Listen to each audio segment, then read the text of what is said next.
guys, welcome back to my channel. I'm sorry if you hear some noise in the background. My mother is cleaning, but I took a break from social media, all platforms, to just get my thoughts together sorry, get my mind right so that I can come on here and make this video for you guys. So without further ado, let's go ahead and hop right into the video. As we all are aware as to what has been going on in the world, I'm sure it is affecting people in multiple different ways. There's people that support it, there's people that don't support it, and there's people that are just living in it. And to be judged by the color of your skin is a big deal. I am a young black female. I am darker toned than my siblings. I am darker toned than my mother. And I was definitely darker toned than my stepfather. So there's a few points that I want to hit today. And the first is where I grew up. I grew up in a small town, but it's close to a military base. So we had a lot of different type of people. So I was lucky enough to grow up in a town where we are like a melting pot. We had a bunch of different types of people. We weren't predominantly, well, I can't say that we kind of are predominantly white, but we just had an understanding of culture between a lot of people. I'm not saying that there's not a lot of prejudiced people out here, because there are. But I did have the opportunity to grow up in a town where kids that I grew up with understood that we are all different, but we accepted each other for that. I never experienced any form of racism within my school, and I'm lucky enough to say that. But that goes to say that there still has been issues. My second point would be that I grew up with a white stepfather. My stepdad was white, and my mom and him were together for about 13 to 15 years, or roughly around there. And I can remember, I jokingly, one day when he was picking me up from school, I jokingly said, like, I don't know this man, not thinking that people would make it a big deal because he was white. And he was picking me up to take me out. I want to say it was my birthday. He was picking me up to take me out, and I was playing around, you know, being a young kid. I was like maybe 7, and I was like, I don't know this man, like joking around, because I was really close with a lot of the administrators at my elementary school.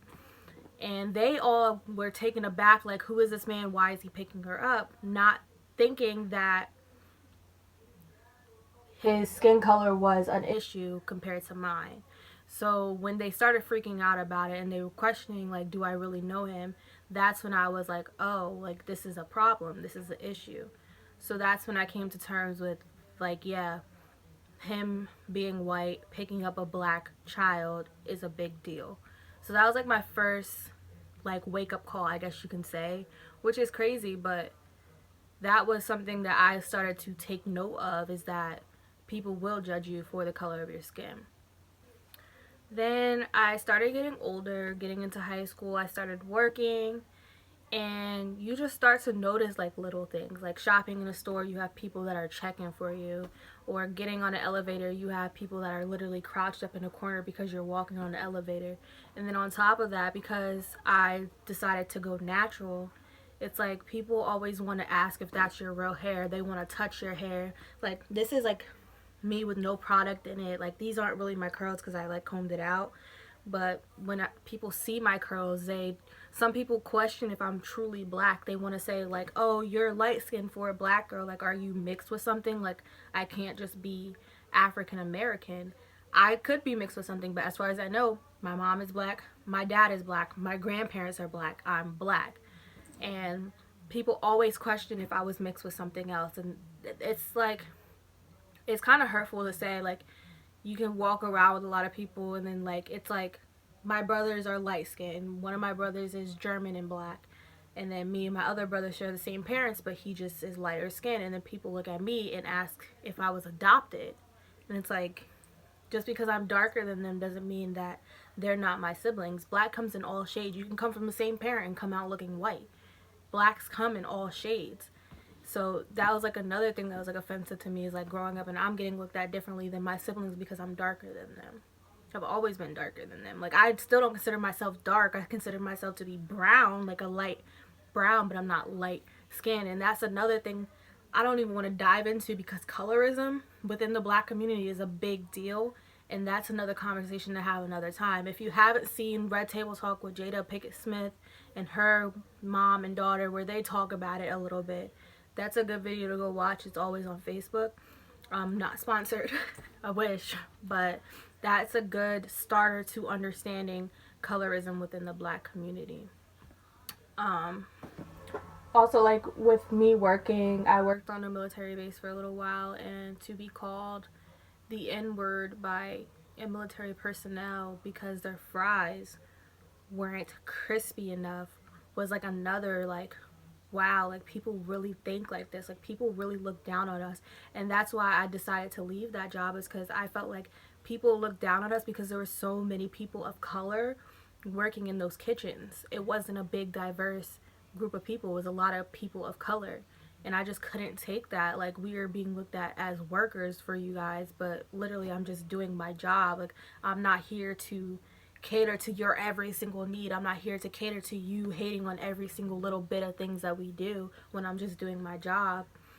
But that goes to say that's anything in retail, because then I started working at Target and experienced similar situations where people look down on you because you're working there, and because of the color of your skin you're looked at a little bit differently than a white coworker.